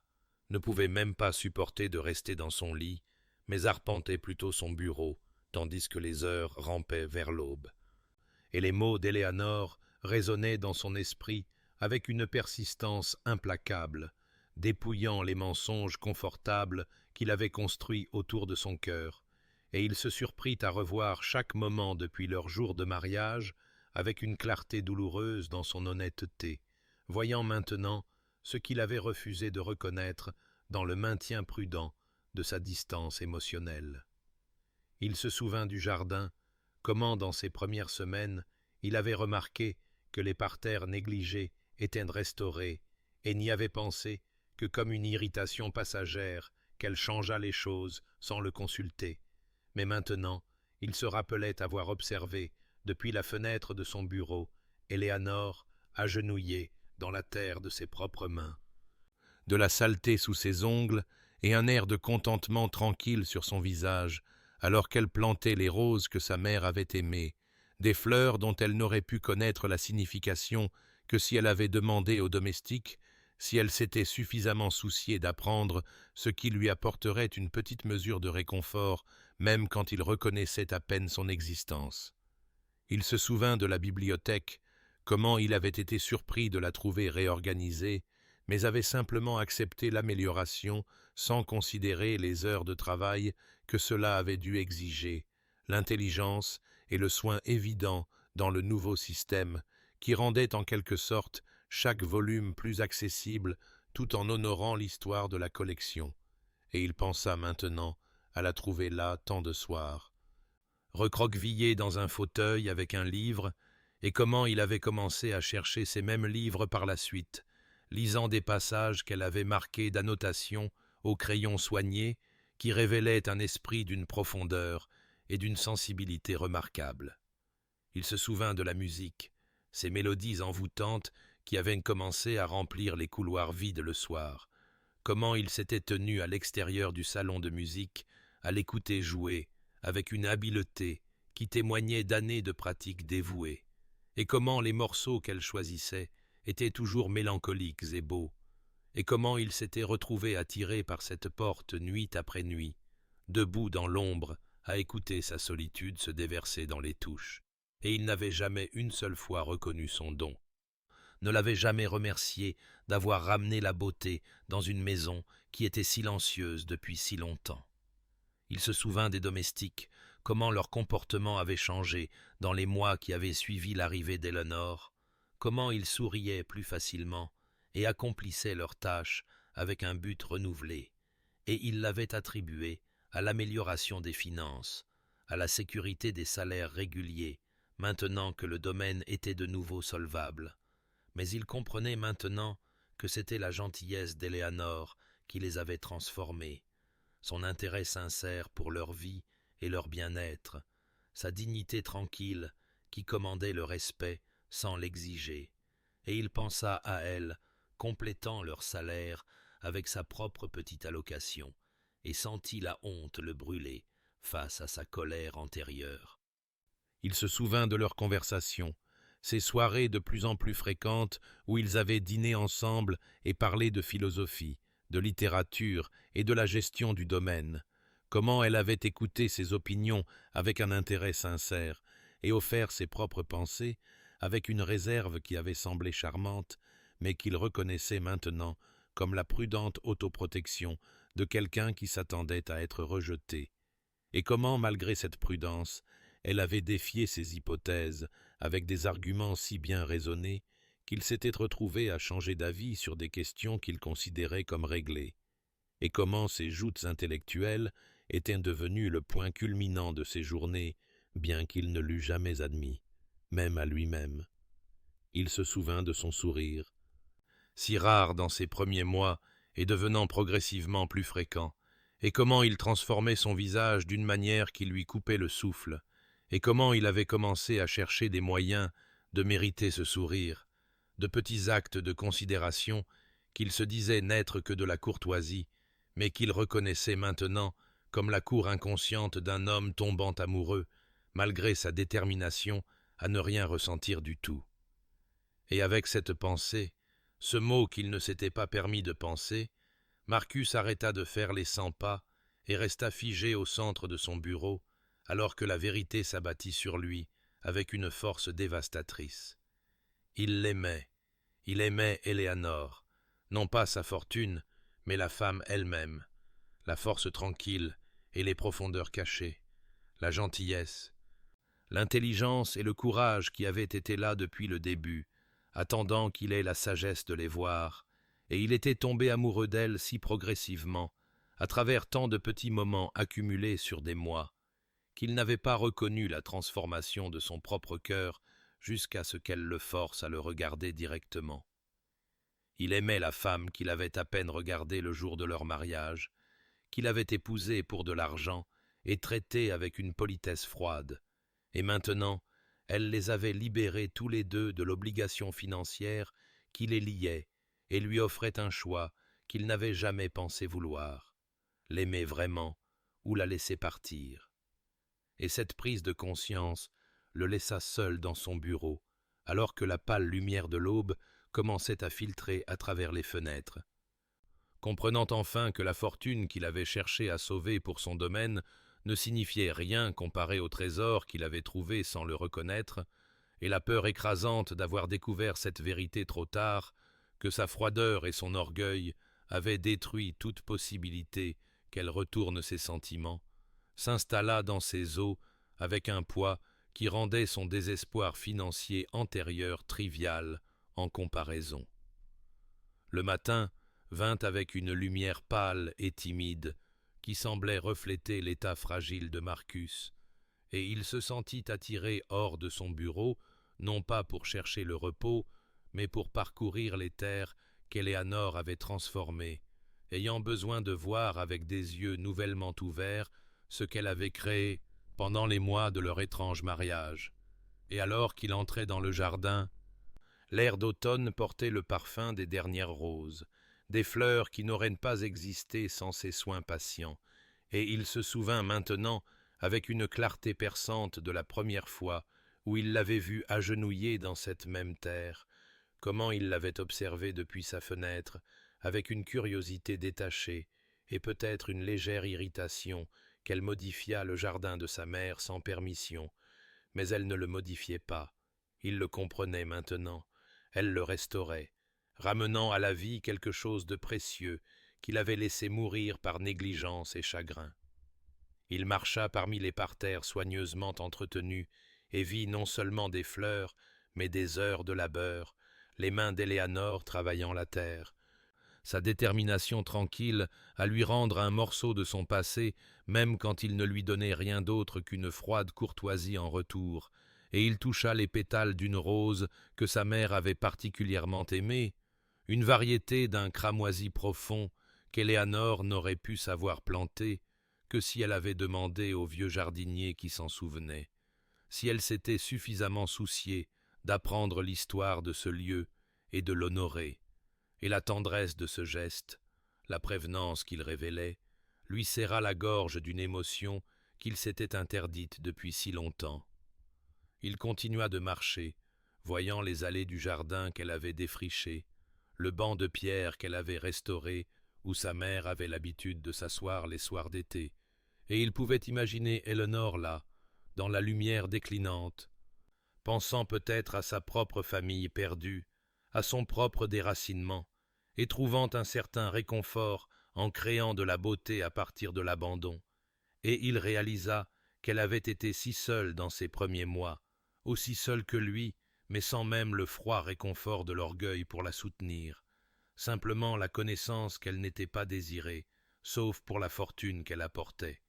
Et pourtant, elle avait affronté cette solitude, non pas avec amertume, mais avec grâce, avait déversé son isolement dans des actes de restauration silencieuse qui ne demandaient rien en retour. Il quitta le jardin et se rendit à la bibliothèque, entrant dans la pièce familière où il avait passé tant d'heures, et il la vit maintenant telle qu'Éléanore l'avait arrangée. Les volumes organisés avec une intelligence qui témoignait d'une véritable compréhension, non pas simplement un ordre alphabétique, mais une catégorisation réfléchie qui révélait quels livres se parlaient, quels auteurs appartenaient à la même conversation. Et il prit un volume au hasard et y trouva ses notes au crayon dans les marges, des questions et des observations qui montraient qu'elle avait lu profondément et réfléchi attentivement, et il se souvint de leur conversation sur ces mêmes livres, comment elle avait contesté ses interprétations avec des arguments si bien construits qu'il avait été forcé de reconsidérer des positions qu'il tenait depuis des années, et comment ces échanges intellectuels étaient devenus quelque chose qu'il anticipait avec une ardeur qu'il avait refusé de nommer. Il se déplaça dans la maison, voyant sa présence partout, dans la façon dont la salle du matin captait maintenant la lumière à travers les rideaux qu'elle avait remplacés, dans les fleurs fraîches qui apparaissaient régulièrement dans le hall, dans les petits actes de soins qui avaient transformé ce monument froid en quelque chose qui approchait d'un foyer à nouveau, et il comprit avec une clarté dévastatrice qu'elle lui avait donné bien plus que de l'argent, elle lui avait donné la vie, avait insufflé de la chaleur dans des pièces qui avaient été des mausolées à la gloire passée de sa famille, avait rempli le silence de musique et de conversation, lui avait offert compagnie, intelligence et gentillesse, alors qu'il ne lui avait rien donné d'autre que l'enveloppe d'un mariage, et le poids de ce don, sa générosité, s'installa dans sa poitrine comme une douleur physique.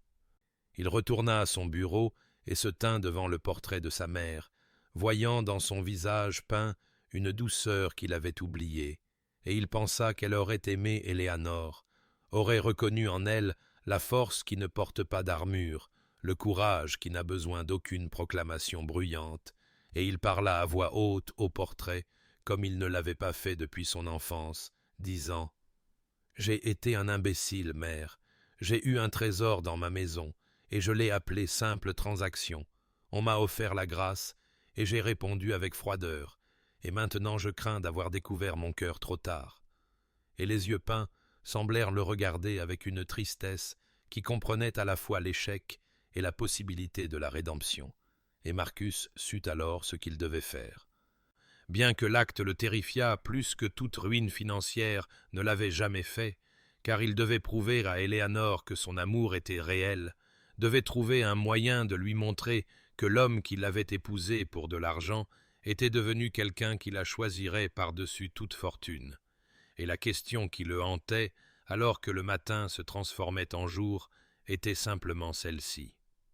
Comment démontre-t-on son amour à une femme qui a toutes les raisons de se croire appréciée uniquement pour ce qu'elle peut fournir? Et comment un homme fier peut-il s'humilier assez pour mériter une seconde chance qu'il n'a rien fait pour gagner?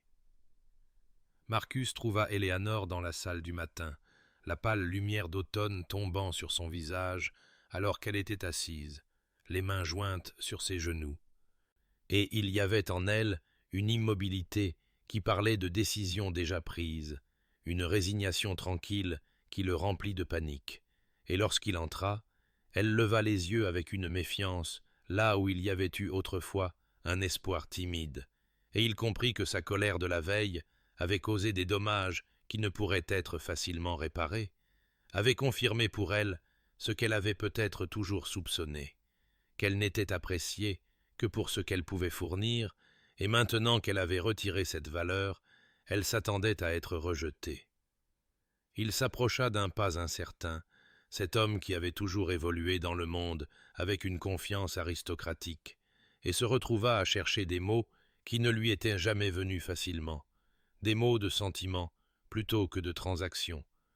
et ce qui en sortit fut maladroit et insuffisant. « Éléanore, nous devons parler de ce qui s'est passé hier, » commença-t-il, et elle inclina la tête avec une formalité qui le blessa, et il continua. « J'ai parlé sous le coup de la colère, et je regrette la dureté de mes paroles, mais même en le disant, il savait que ce n'était pas assez, que ce n'était que l'enveloppe d'une excuse sans la substance qu'elle méritait, et il vit ses doigts se crisper presque imperceptiblement sur ses genoux. Elle répondit avec la dignité tranquille qui était devenue son armure. « Vous aviez tout à fait le droit d'être en colère, milord. J'ai agi sans vous consulter dans des affaires qui concernèrent le domaine, et je comprends si vous estimez que j'ai outrepassé mes droits. » Et la distance dans sa voix. Le retour à l'adresse formelle après des mois d'utilisation de son prénom lui apprit à quel point elle s'était retirée derrière ses défenses, et il voulut traverser l'espace entre eux et prendre ses mains dans les siennes, mais ne savait pas s'il avait le moindre droit à une telle intimité, s'il l'avait jamais vraiment méritée. Il essaya de nouveau, avec plus d'honnêteté cette fois. « Ce n'était pas de la colère contre vos actions, mais contre moi-même, contre contre la prise de conscience que j'ai. » Mais les mots s'en mêlèrent dans sa gorge, ces sentiments qu'il avait réprimés depuis si longtemps, refusant de prendre une forme cohérente, et il vit la confusion vaciller sur son visage, peut-être la plus faible étincelle de quelque chose qui aurait pu être de l'espoir. Et il insista maladroitement. « Vous m'avez donné bien plus que je ne vous ai jamais donné, et j'ai été ingrat, et je souhaite. » Mais souhaiter quoi? Il ne savait pas comment le dire, ne savait pas comment combler le gouffre que son orgueil avait créé. Éléanore se leva alors, et il y avait dans ses mouvements une finalité qui le terrifia, et elle dit doucement « Je pense qu'il serait préférable que je retourne chez mon père pour un temps, pour nous donner à tous deux l'espace de considérer quel arrangement serait le plus convenable à l'avenir. » Et le mot « arrangement » le frappa comme un coup physique. Ce retour au langage de leur début, cette réduction de ce qu'ils étaient devenus à de simples considérations contractuelles, et il réalisa avec une clarté affreuse qu'elle se préparait à partir, qu'elle lui offrait l'échappatoire qu'il avait cru vouloir autrefois, et la perspective de son absence, de cette maison sans sa présence tranquille, devint soudain insupportable. Il parla alors sans réfléchir, sans la construction soignée de mots qu'il avait toujours employés. « S'il vous plaît, ne partez pas. » Et la crudité de sa voix les surprit tous les deux. « Je ne peux pas, je ne souhaite pas que vous partiez. » Et elle se tourna pour lui faire face pleinement. Et dans ses yeux, il vit la confusion, la douleur et la terrible vulnérabilité de quelqu'un qui n'a été apprécié que pour son utilité et n'ose pas croire en quelque chose de plus. Et il sut alors que ses tentatives maladroites de conversation ne suffiraient jamais, que les mots qui avaient toujours été ses outils de contrôle et de distance ne le serviraient pas maintenant, et qu'il devait trouver un autre moyen de prouver ce que son cœur avait enfin reconnu, devait démontrer par l'action plutôt que par la parole que l'homme qui l'avait épousée pour sa fortune était devenu quelqu'un qui la choisirait par-dessus toute richesse, par-dessus l'orgueil, par-dessus le confort de la distance émotionnelle, mais debout devant elle dans la pâle lumière du matin, la voyant prête à s'éloigner d'un mariage qui avait été une transaction, mais qui était devenu, malgré sa résistance, le fondement de quelque chose de réel. Il sentit tout le poids de sa propre inadéquation. Ces années de contrôle émotionnel prudent le laissant totalement dépourvu face à l'acte simple et terrifiant d'offrir son cœur à quelqu'un qui avait toutes les raisons de le refuser. Marcus passa le reste de cette journée dans son bureau,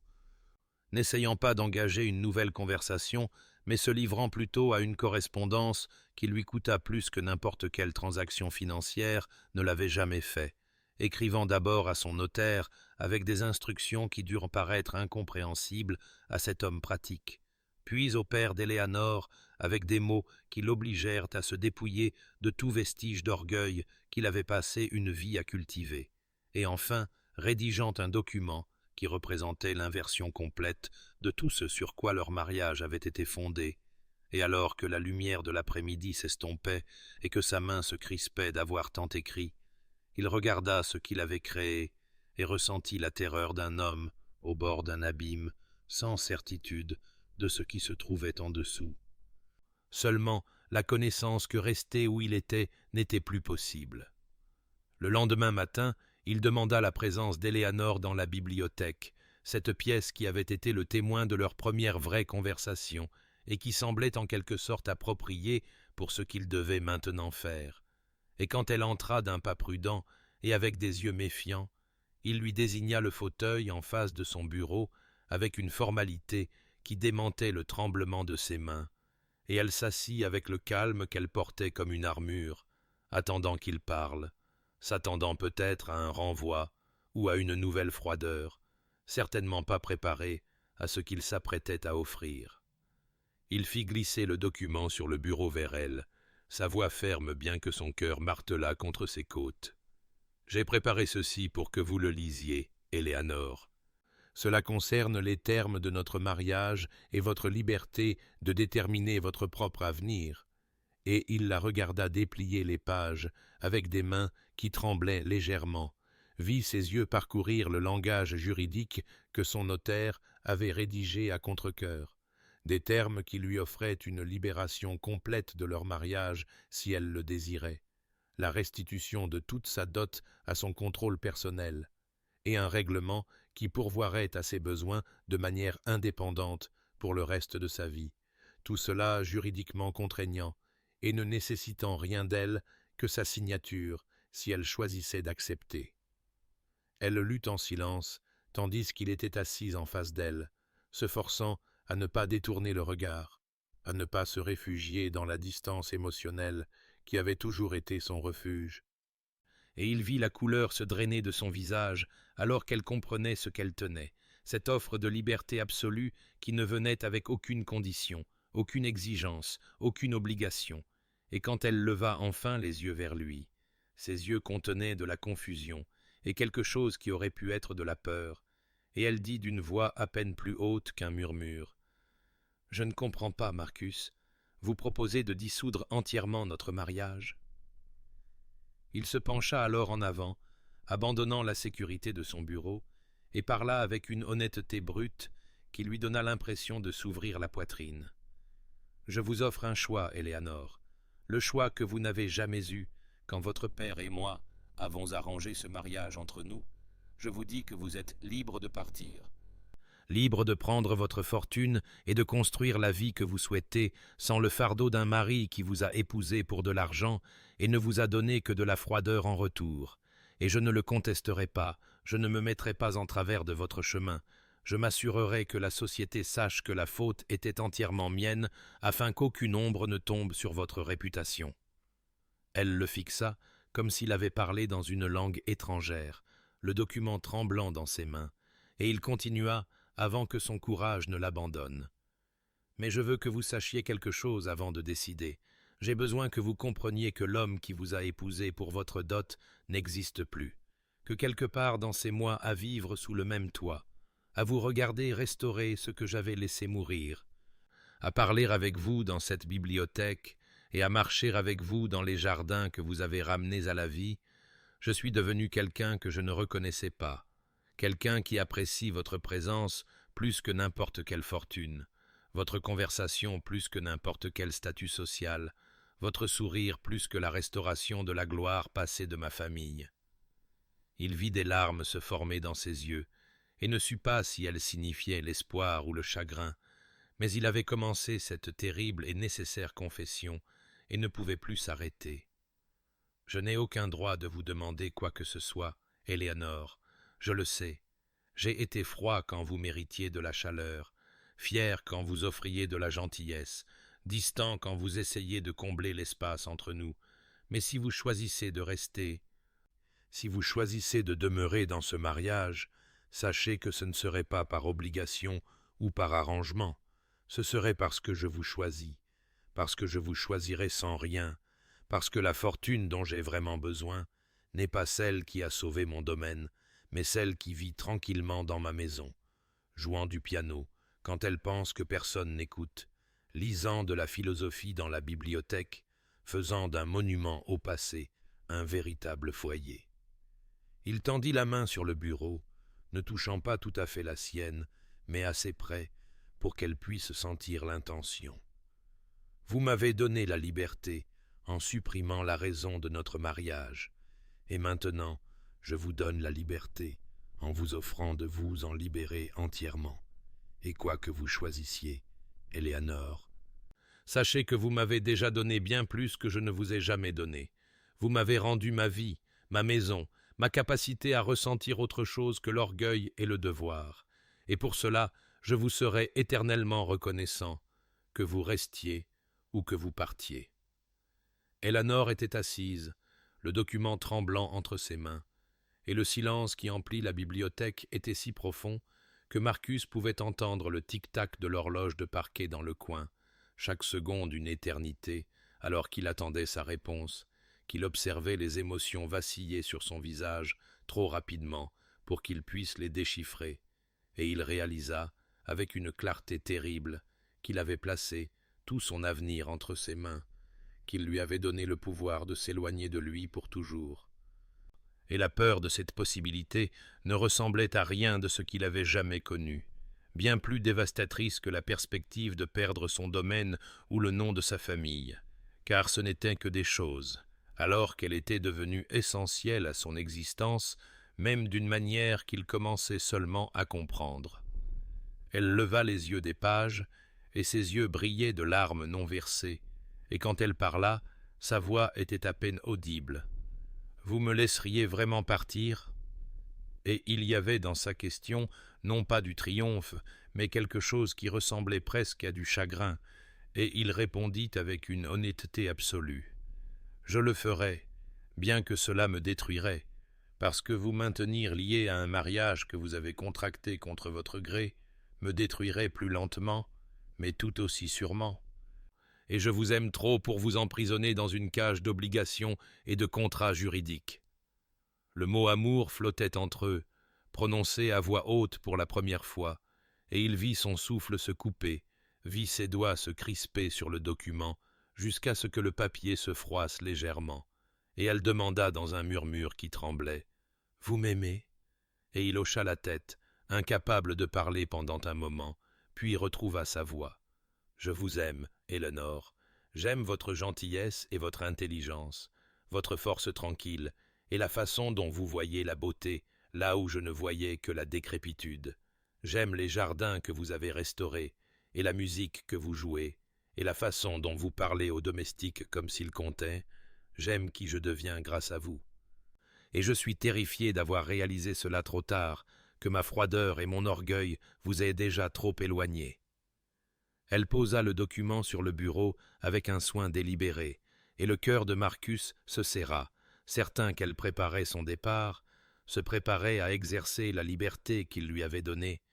Mais ensuite, elle se leva de sa chaise et contourna le bureau, et quand elle se tint devant lui, il y avait dans ses yeux quelque chose qu'il n'avait jamais vu diriger vers lui auparavant, quelque chose qui ressemblait remarquablement à de l'amour en retour, et elle demanda d'une voix tremblante « Et si je choisis de rester ?» Et la question resta en suspens entre eux, chargée de possibilités, de la chance de quelque chose qu'aucun d'eux n'avait osé espérer lorsqu'ils avaient prononcé leurs vœux dans cette froide cérémonie des mois auparavant. Son souffle se bloqua dans sa gorge, et il se leva de sa chaise, se tenant devant elle assez près maintenant, pour voir les larmes commencer à couler sur ses joues, pour voir l'espoir et la peur se battre dans son expression, et il répondit d'une voix qui se brisa sur les mots. « Alors, je me considérerai comme l'homme le plus chanceux du monde, Eleanor, non pas à cause d'une dot ou d'une fortune, mais parce que vous spécifiquement, avez choisi de rester avec moi, malgré toutes les raisons de partir, malgré mes échecs et ma froideur et mon incapacité à voir ce qui était devant moi, jusqu'à ce que vous me le fassiez voir. » Elle tendit alors la main, sa main trouvant la sienne. Et le contact fut électrique, plus intime que tout contact qu'ils avaient partagé pendant tous leurs mois de mariage, et elle dit doucement « Je choisis de rester, Marcus, non pas comme votre obligation, mais comme votre choix, parce que quelque part dans ces mois silencieux, je suis tombée amoureuse de vous aussi, de l'homme sous l'orgueil, celui qui parcourt ces terres ancestrales avec une telle révérence, qui parle de philosophie avec passion, qui a été si seul pendant si longtemps qu'il a oublié comment laisser quiconque s'approcher. Et je veux rester, je veux construire quelque chose de réel avec vous, quelque chose qui n'a rien à voir avec des arrangements ou des dots ou l'ascension sociale et tout à voir avec deux personnes qui se sont trouvées dans les circonstances les plus improbables. » Il la prit alors dans ses bras, cette étreinte la première véritable de leur mariage, et la serra comme si elle pouvait disparaître s'il relâchait sa prise, et contre ses cheveux il murmura « Merci, merci de rester, de me donner une autre chance, de voir quelque chose en moi qui vaille la peine d'être aimé alors que je vous avais donné si peu de raisons de le faire. » Et elle le serra tout aussi fort, et ils restèrent là dans la bibliothèque où ils s'étaient vraiment parlé pour la première fois, entourés de livres et de la lumière d'automne, non plus liés par un contrat, mais se choisissant librement. Et cela ressemblait à un commencement plutôt qu'à une continuation, comme le premier moment authentique d'un mariage qui avait commencé comme une transaction, mais qui deviendrait, par la patience, le courage et la volonté d'être vulnérable, quelque chose d'infiniment plus précieux que n'importe quelle fortune ne pourrait acheter. Les jours qui suivirent leur confession dans la bibliothèque marquèrent le véritable commencement de leur mariage, et Marcus aborda cette seconde cour avec une détermination qui aurait étonné l'homme fier et distant qui se tenait à côté d'Eleanor à l'autel des mois auparavant, car on lui avait donné quelque chose de précieux et d'immérité, une seconde chance de gagner le cœur d'une femme qu'il avait traitée avec une froide indifférence, et il n'allait pas la gaspiller par orgueil ou par lâcheté émotionnelle. Il commença par lui demander si elle voulait bien se promener avec lui dans les jardins le lendemain matin, une simple requête qui semblait néanmoins capitale. Et lorsqu'elle accepta avec un sourire timide qui transforma son visage en quelque chose de lumineux, il sentit son cœur se serrer de tendresse et d'une conscience presque douloureuse de tout le temps qu'ils avaient perdu dans une distance formelle. Ils marchèrent parmi les roses qu'elle avait ramenées à la vie, et il lui raconta des histoires qu'il n'avait jamais partagées avec personne, des souvenirs de sa mère s'occupant de ces mêmes fleurs, de la déception silencieuse de son père lorsque Marcus avait choisi les livres plutôt que les chevaux, de la solitude d'hériter d'un domaine qui ressemblait plus à un mausolée qu'à une maison.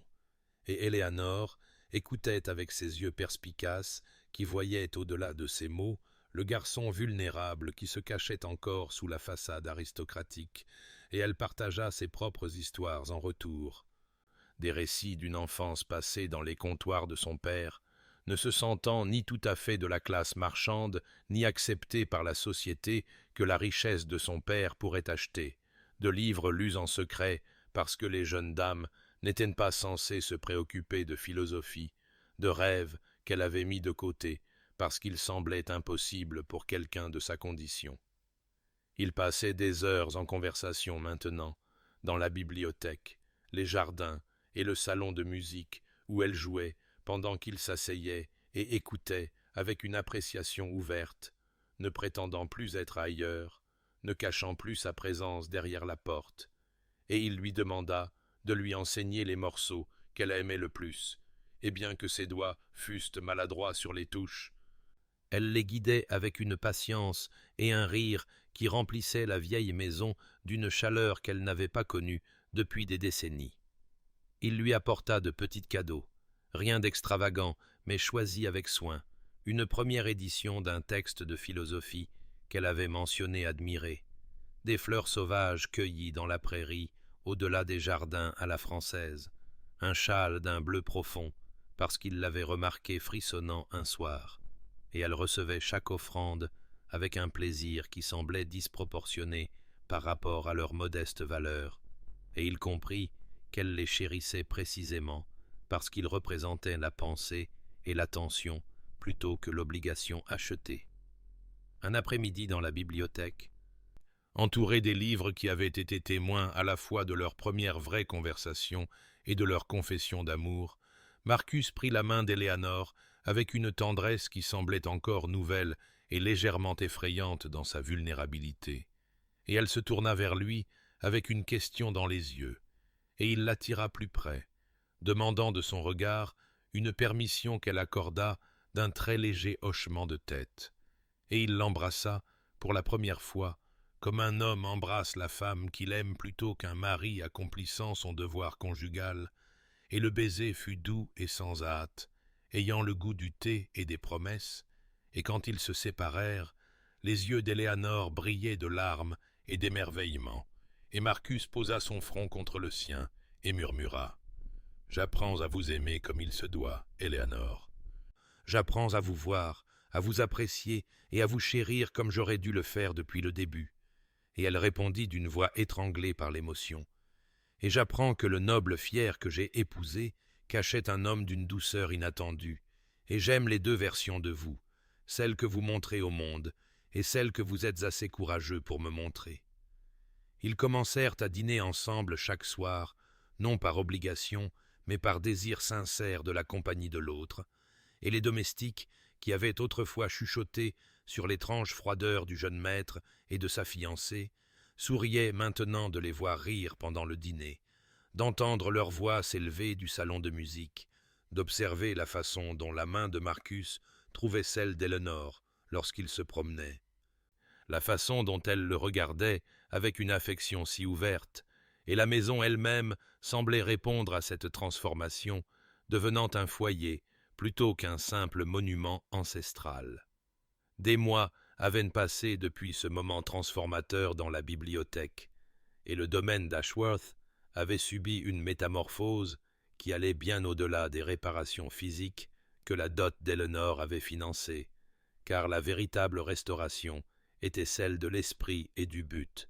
un souffle de vie dans des couloirs qui avaient oublié la chaleur, et Marcus et Éléanore étaient devenus non seulement mari et femme, liés par un contrat légal, mais de véritables partenaires qui travaillaient côte à côte à la restauration de la propriété et des âmes. La routine matinale avait évolué en quelque chose que Marcus chérissait avec une intensité qui le surprenait encore parfois, car il se réveillait désormais dans les chambres qu'ils partageaient, leurs quartiers séparés ayant été abandonnés des mois auparavant, et il observait Éléanore à la première lueur du jour, ses cheveux dénoués sur ses épaules, et ressentait une gratitude si profonde qu'elle en était presque douloureuse pour la seconde chance qui lui avait été donnée, pour la transformation que l'amour avait opérée sur son cœur fier et isolé. Ils prenaient leur petit déjeuner ensemble dans la petite salle du matin qui donnait sur les jardins qu'Éléanore avait restaurés dans toute leur splendeur, discutant des tâches de la journée avec une aisance qui venait d'un partenariat authentique plutôt que d'une civilité forcée. Et Marcus se surprenait à apprécier son conseil sur des questions qu'il aurait autrefois considérées comme relevant uniquement de son domaine, car elle possédait une intelligence pratique et une compréhension des gens qui complétaient sa connaissance de la tradition et de la gestion de domaine. Eleanor avait trouvé sa place à Ashworth, non pas comme une épouse achetée cherchant l'acceptation,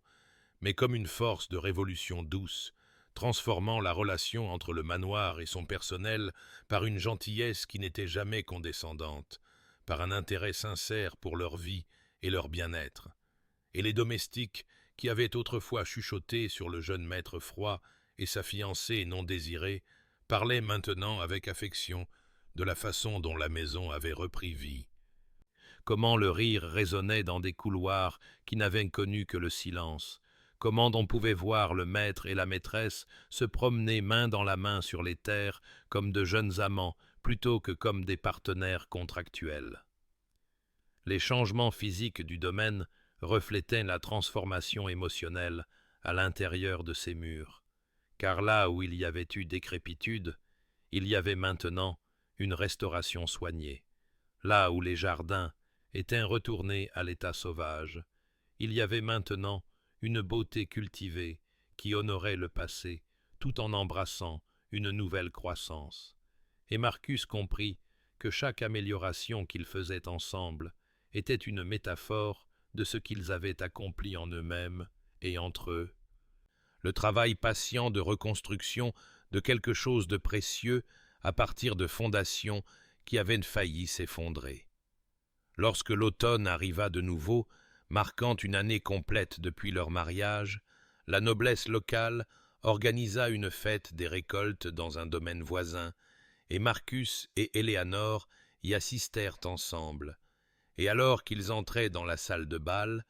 Marcus était pleinement conscient de la différence avec cette réception de mariage creuse où la société avait chuchoté et jugé, car maintenant il marchait aux côtés d'Éléanore avec une fierté qui n'avait rien à voir avec la position sociale et tout à voir avec l'amour pour la femme remarquable qui l'avait sauvé d'une solitude qu'il n'avait même pas reconnue comme une souffrance. Lorsque la musique commença et qu'il mena Éléanore sur la piste de danse, la tenant dans ses bras alors qu'ils se déplaçaient ensemble avec une grâce née d'une véritable harmonie, il était conscient que d'autres les observaient, mais leurs observations n'avaient plus le poids du jugement, car ce que les gens voyaient maintenant était indubitable. Deux personnes qui se regardaient avec une affection si ouverte, un plaisir si évident en la présence de l'autre, que l'amour entre eux devenait une chose visible, les transformant tous deux d'une manière qui transcendait l'ascension sociale ou la transaction financière. Éléanore lui sourit en dansant, ce sourire libre et sincère qu'il avait cru impossible à obtenir de son visage sérieux, et elle murmura « Vous me fixez, mon mari, que vont penser les gens ?» Et il répondit sans hésitation, sa voix chaude d'affection et de vérité. Ils penseront que je suis un homme éperdument amoureux de sa femme, ce qui se trouve être absolument exact. Et son rire fut comme de la musique, et il réalisa que ceci, ce moment ordinaire de danse, de rire et d'amour, était la fortune extraordinaire qu'il n'avait jamais su qu'il cherchait, la richesse qui ne pouvait être comptée en livres ou en propriétés, mais seulement dans la transformation silencieuse de deux âmes solitaires qui avaient trouvé l'une en l'autre non seulement la compagnie, mais une raison de croire que même les arrangements nés du désespoir pouvaient, par la patience et le courage et la volonté de se voir vraiment l'un l'autre, devenir quelque chose d'infiniment plus précieux que n'importe quelle transaction ne pourrait acheter. 3 ans s'étaient écoulés depuis ce froid jour d'automne où Marcus Ashworth se tenait dans son bureau, entouré de factures impayées et d'un désespoir écrasant. Et la transformation qui s'était produite au cours de ces années allait bien au-delà de ce que n'importe quel registre pouvait calculer ou n'importe quelle matrone de la société aurait pu prédire. Car le domaine qui avait semblé autrefois un monument en ruine à une gloire passée s'épanouissait maintenant d'une vitalité qui témoignait d'une gestion attentive et d'un amour sincère. Et le couple qui avait commencé son mariage comme des étrangers liés par une nécessité financière était devenu quelque chose de bien plus précieux, des partenaires dans tous les sens du terme, liés par une affection qui s'approfondissait à chaque saison qui passait. Par un après-midi doré de début d'automne, Marcus et Eleanor se promenaient dans les jardins qui étaient devenus un témoignage de leur collaboration, les roses fleurissant en abondance grâce à la dévotion continue d'Eleanor et à l'appréciation nouvelle de Marcus pour la beauté des choses qui poussent, et entre eux trottinait leur fille Catherine, qui n'avait pas encore 3 ans, avec les yeux sérieux de sa mère et les boucles sombres de son père. Et dans les bras d'Eleanor reposait leur fils Thomas, âgé d'à peine 6 mois, et montrant déjà des signes de la forte volonté de son père dans la façon dont il s'agrippait au monde avec des poings déterminés. Marcus observait Eleanor alors qu'elle s'agenouillait pour aider Catherine à examiner une fleur particulièrement éclatante, ses mouvements aisés, avec la grâce inconsciente de la maternité. Et il ressentit la vague familière de gratitude et d'émerveillement qui le frappait encore à des moments inattendus, gratitude qu'elle ait choisi de rester quand il lui avait offert la liberté, émerveillement que cette femme silencieuse aux yeux baissés se soit révélée posséder une force et une profondeur qui n'avaient pas seulement sauvé son domaine, mais l'avaient sauvé d'une vie d'isolement orgueilleux. La maison derrière eux était restaurée dans toute sa beauté grâce à leurs efforts conjoints et à une gestion prudente, ne dépendant plus seulement de la dot d'Eleanor, mais d'investissements intelligents et d'un véritable partenariat, car Eleanor s'était avérée avoir le sens des affaires de son père combiné à une compassion qui lui avait manqué.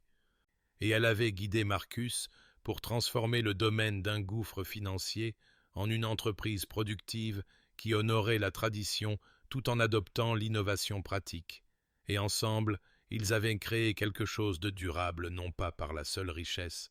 mais par la vision et la collaboration.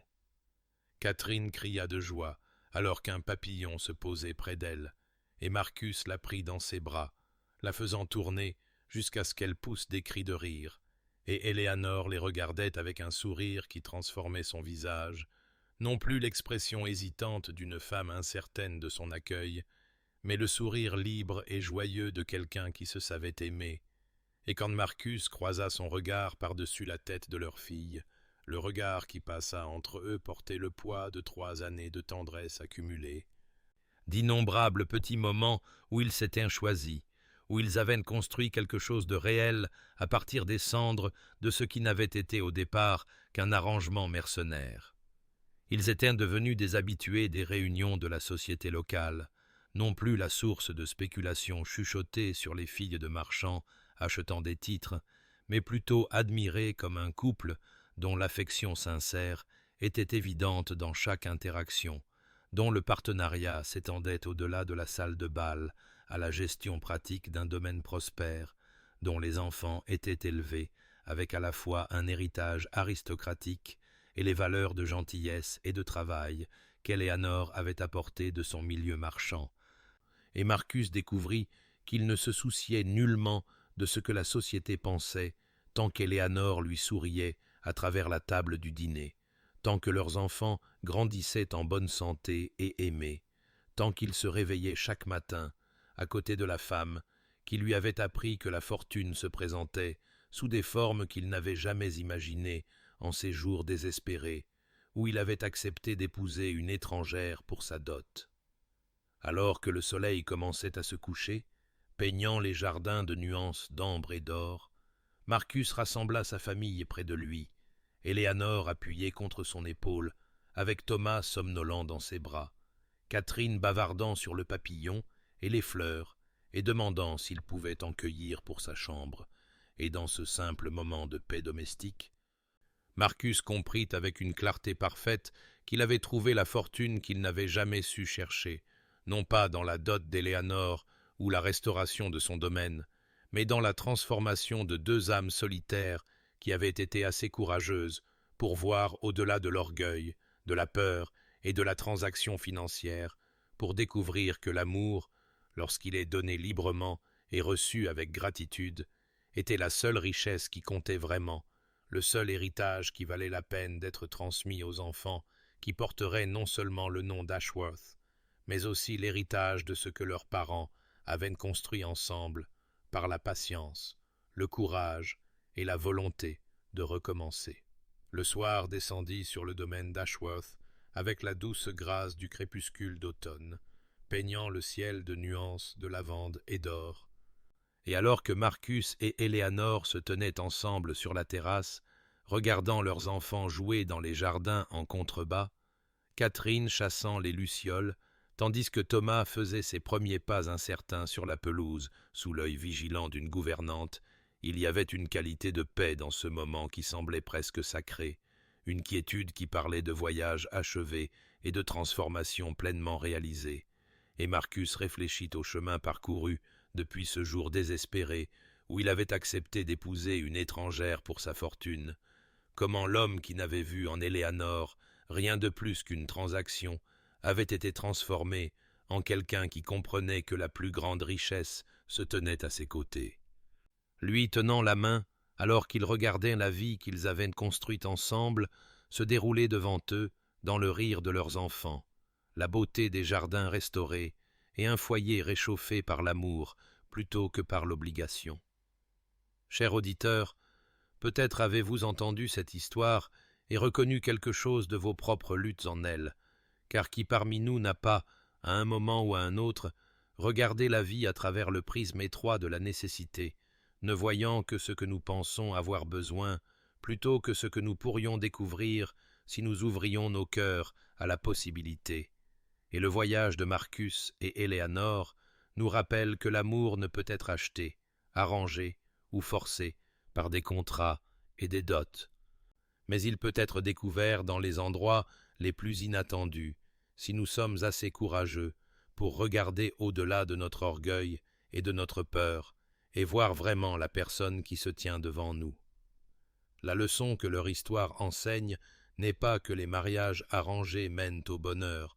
mais plutôt que la transformation est toujours possible lorsque nous choisissons la vulnérabilité plutôt que la protection, lorsque nous risquons de voir et d'être vus, lorsque nous comprenons que la vraie valeur ne réside pas dans la richesse, la position ou le statut social, mais dans le courage de se connecter à une autre âme humaine dans toute sa complexité et sa beauté. Et cette vérité s'applique non seulement à l'amour romantique, mais à chaque relation que nous naviguons dans ce monde incertain, à chaque moment où nous devons décider de maintenir nos murs ou de risquer l'inconfort d'une connexion authentique.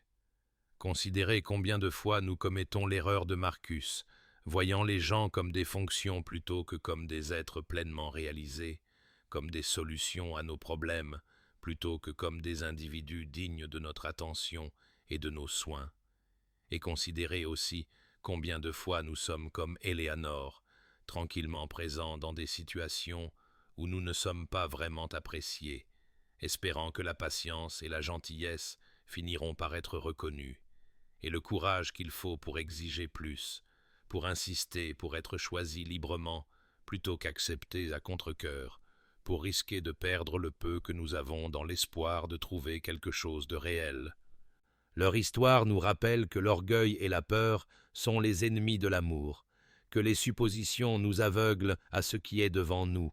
que les trésors que nous cherchons sont souvent déjà présents si seulement nous arrêtions de regarder au-delà d'eux vers une fortune imaginée, et que la volonté de recommencer, d'admettre que nous avions tort, de choisir différemment, n'est jamais vaine, même lorsqu'elle nous oblige à sacrifier nos défenses soigneusement construites et à entrer dans le territoire inconnu de l'émotion authentique. Ainsi, au fil de vos journées, cher auditeur, en rencontrant des personnes que vous pourriez rejeter trop rapidement, en faisant face à des relations qui semblent simplement transactionnelles ou pratiques, souvenez-vous de Marcus et d'Éléanore. Souvenez-vous que la transformation ne se produit pas dans de grands gestes, mais dans l'accumulation de petits moments de vision authentique, de présence patiente, de choix de la connexion plutôt que du confort, et que la fortune que vous cherchez pourrait déjà être présente dans votre vie, n'attendant que vous pour en reconnaître la valeur et la réclamer avec le courage de quelqu'un prêt à aimer librement plutôt que craintivement. Puissiez-vous trouver la force de voir au-delà des apparences, jusqu'aux profondeurs. Puissiez-vous découvrir, dans des lieux inattendus, la connexion que votre âme recherche. Puissiez-vous connaître la paix qui vient du choix de l'amour, plutôt que de l'orgueil et de la vulnérabilité, plutôt que de la protection. Et puissiez-vous vous reposer ce soir, en sachant que vous, comme Marcus et Éléanore, êtes capable de transformation, digne d'être choisi, méritant un amour qui vous voit vraiment et vous choisit librement. Et si cette histoire a touché votre cœur, veuillez la partager avec quelqu'un qui pourrait avoir besoin de son message. Abonnez-vous à notre chaîne pour plus d'histoires de transformation et d'espoir. Et souvenez-vous toujours que l'amour, lorsqu'il est donné librement, est la seule richesse qui compte vraiment, le seul héritage qui vaille la peine d'être laissé, la seule fortune qui vaille la peine d'être cherchée dans cette vie brève et précieuse que nous partageons.